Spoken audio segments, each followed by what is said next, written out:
Hello everyone, welcome to a online solution. मैं हूं अशफाक। कैसे आप लोग? तो आज आपके सामने फिर से हाजिर हूं क्वेश्चन नंबर 5 लेकर, जो कि प्रश्नावली 11.2 रचनाएं ये चैप्टर है और एक गणित एनसीईआरटी का एनसीईआरटी मैथ है। ठीक है, तो इसमें सवाल आपको बोला जा रहा कि 8 सेंटीमीटर लंबा एक रेखाखंड खींचना है और ए को केंद्र मानकर 4 सेंटीमीटर त्रिज्या का एक वृत्त खींचे तथा बी को केंद्र मानकर 3 सेंटीमीटर त्रिज्या का एक वृत्त खींचे। ये बोल रहा है। ठीक है, इससे पहले हम सभी सवाल पढ़ा चुके हैं। आप अगर नहीं पढ़े ना तो जाओ, नीचे डिस्क्रिप्शन में सारा लिंक दिया हुआ है। हर चैप्टर का हर क्वेश्चन जरूर मिलेगा आपको और वहां पे आराम से पढ़ लेना।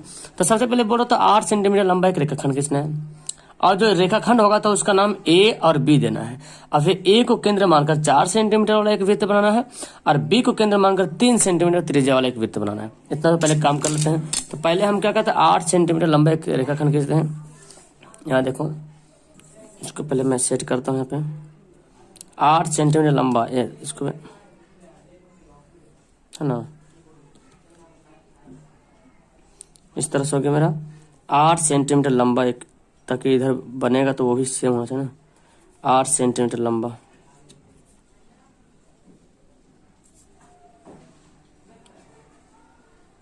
ओके, यहां से मैं ले लिया 8 सेंटीमीटर लंबा हो गया।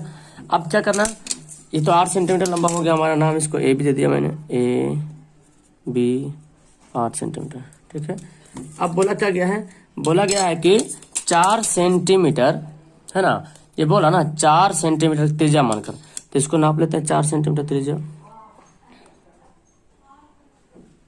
हो गया, 4 सेंटीमीटर त्रिज्या नाप लिए। 4 सेंटीमीटर त्रिज्या का एक वृत्त खींचना है ए पर, है ना। ए पर बोला तो ए पर जो यहाँ पे रख के जो है घुमा देंगे। अब इस पर जो है ये 4 सेंटीमीटर ले लिया हूँ, नाप लेता हूँ। 4 सेंटीमीटर नापा था ना, एक बार फिर से कंफर्म हो लेते हैं।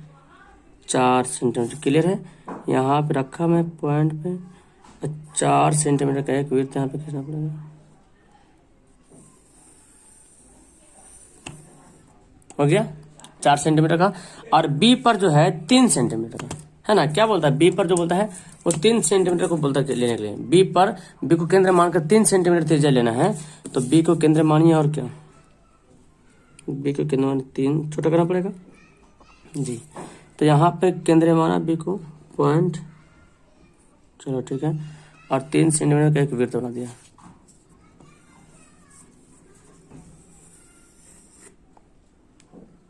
तेरह हो गया, घूम हट गया, अपने रास्ते से हट गया। 1 मिनट, ये बनेगा। ठीक है, अब बना लेना इस तरह से। तो बी को केंद्र मानकर बना लिया। अब हम जब इससे पहले जब बनाते थे तो इस लाइन को आधा करते थे, क्योंकि हमको बोल रहा है ना स्पर्श रेखा खींचने के लिए बोला जा रहा। ठीक है, स्पर्श रेखा खींचने के लिए बोला जा रहा, प्रत्येक वृत्त पर एक दूसरे से केंद्र से स्पर्श रेखा खींचना है, केंद्र से स्पर्श रेखा खींचना है। तो हमको एक वृत्त अभी यहाँ पे बनाने की जरूरत है। यहाँ पे चूंकि इससे पहले ही वृत्त बनाना पड़ता था, तब हम 2 वृत्त बनाते थे, एक या एक वृत्त बनाते थे, लेकिन यहाँ तो दिया नहीं। अब एक अलग से वृत्त बनाने के लिए हमको क्या करना पड़ेगा, इस रेखा को आधा आधे करना पड़ेगा। और ऐसे भी आपको याद है, जब वृत्त बनाते थे तो एक वृत्त रहता था, उसके बाद में इस रेखा को क्या करते, आधा आधे बांटते थे। तो यहाँ पे तो पहले से खींचा हुआ है, अब इसको हम आधा आधे बांट लेते हैं। तो आधा आधे बांटिएगा तो 4 पे तो कटेगा, चूंकि यहाँ से आता क्या है 8 है। 8 जब है तो जाहिर सी बात 4, ये जो यहाँ से आता क्या था, 4 था। इसका नाम है सी। ठीक है, ये पॉइंट में ये बोला ना, सी को केंद्र मान कहाँ गया, अच्छा यहाँ पे नहीं दे रहा। चलो तो यहाँ पे सी मैं ले लिया। सी पर हमको एक नया वृत्त बनाना पड़ा, और भी कितना 4 सेंटीमीटर का। चूंकि इस रेखा को करना है आधा आधे बांटना है, तो इस रेखा को आधा बांटना है, तो हम क्या करेंगे, यहाँ पे लिया मैंने 4, यहाँ पे बढ़ा लिया। ठीक है, यहाँ पॉइंट पे, ठीक है, और यहाँ यही पॉइंट पे रख करके 4 का, और 4 का 1 मिनट, ऐसे क्यों हो जा रहा है यार नीचे। हाँ, ये चूंकि सेम आना था ना, ऊपर कटना चाहिए। देखो कटेगा सेम, चूंकि पता है कि 4 है तो पूरा बराबर बराबर कटेगा। ठीक है, मेरा नीचे शीशा इसलिए हिल जा रहा। क्लियर है, इतना कर लिए, इतना कर लेना है। अब जैसे कि यहाँ पे सवाल बोला जा रहा कि प्रत्येक वृत्त पर दूसरे वृत्त के केंद्र से स्पर्श रेखा खींचना है। ठीक है, तो एक वृत्त यहाँ पे, ये वाला एक वृत्त है, एक वृत्त ये, एक वृत्त है, तो प्रत्येक वृत्त पर खींचना है दूसरे वृत्त के केंद्र से। अगर इस पर खींचेंगे तो इस वृत्त का केंद्र कौन है, ये है। अगर इस पर स्पर्श खींचना है तो इस वृत्त का केंद्र कौन, ये है। तो खींच देते हैं यहाँ से ले करके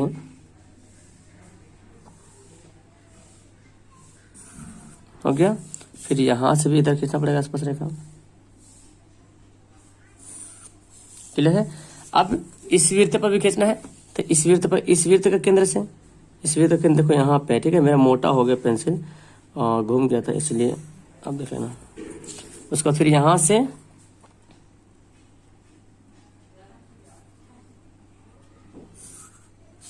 ये हो गया। अब इसका नाम देते हैं ना, यहाँ पे x, x1, y, y1। तो इस तरह से मेरा फिगर बन गया यहाँ पे, ठीक है। रचना हो गया वृत्त की। अब स्पर्श रेखा की रचना हो गई। अब हमको क्या करना पड़ेगा, अब हमको इसका रचना के चरण लिखना पड़ेगा भाई, कि कैसे बनाया वो तो दिखाना पड़ेगा ना। सिर्फ इतना बनाने से काम नहीं चलेगा, आपको बताना पड़ेगा। अच्छा, ये मेरा थोड़ा गड़बड़ा गया है ये वाला थोड़ा, इससे इसलिए यहाँ पे मोटा हो गया, डबल लाइन हो गया। तो आप जब बनाओगे ना, नीचे मेरा ये शीशा है यहाँ पे, इसलिए ऐसा हो जा रहा। अब नीचे पेपर रहता तो ठीक रहता। तो आप बनाओगे सही बनेगा, ठीक है, क्लियर बनेगा। ये भी ठीक बना है, थोड़ा सा मोटा नहीं होना चाहिए था यहाँ पे। ये लाइनिंग इस तरह से नीचे वाला लाइनिंग नहीं रहेगा, ठीक है।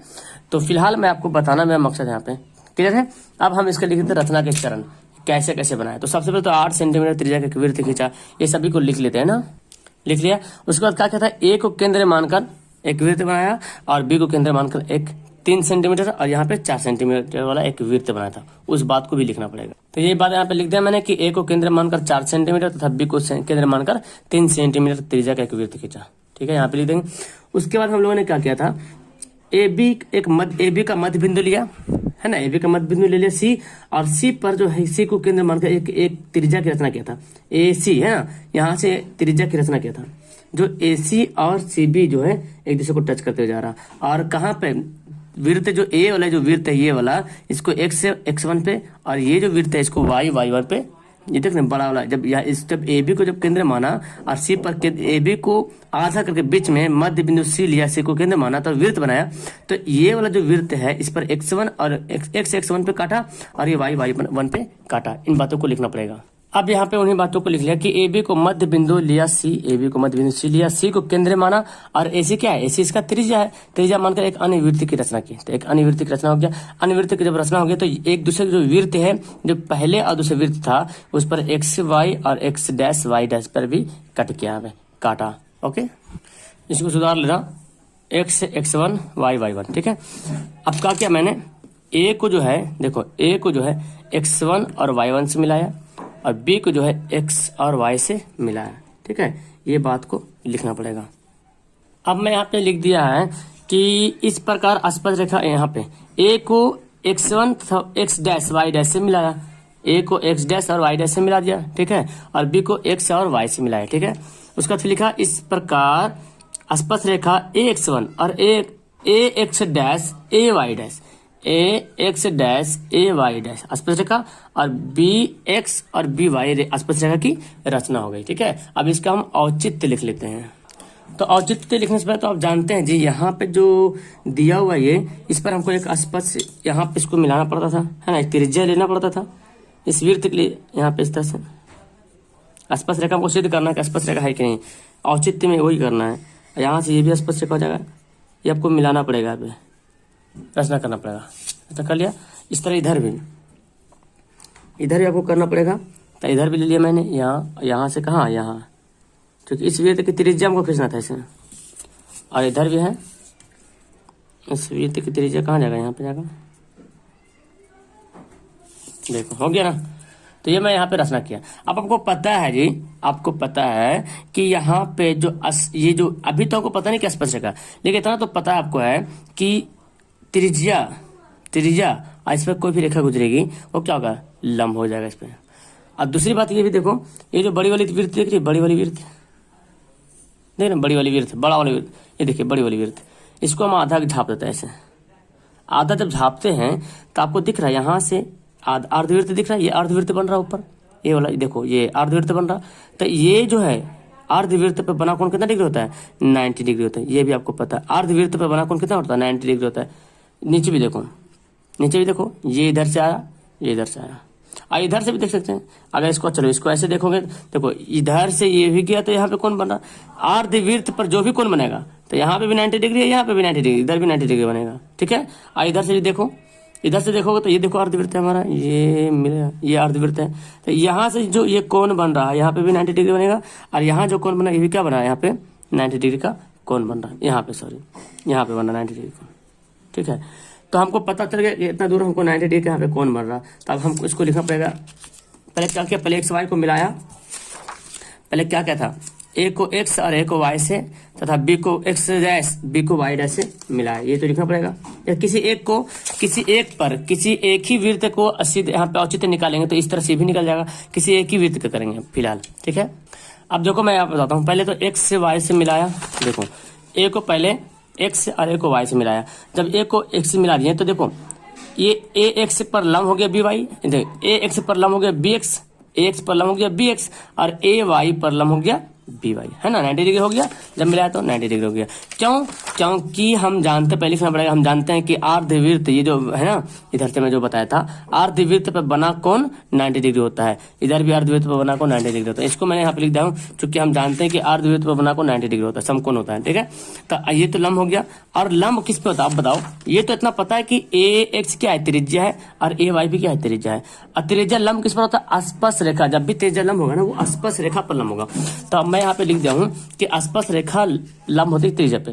तो इससे तो एक बात क्लियर पता चल रहा है कि ए एक्स तो त्रिज्या है, ए एक्स त्रिज्या है, और ए वाई भी क्या है, त्रिज्या है। तो जब ये दोनों त्रिज्या है तो लंब जो बचेगा वो क्या बचेगा, स्पर्श रेखा बनेगा, ठीक है। तो हमने लिख दिया, इसलिए एक्स भी और वाई भी स्पर्श रेखा है।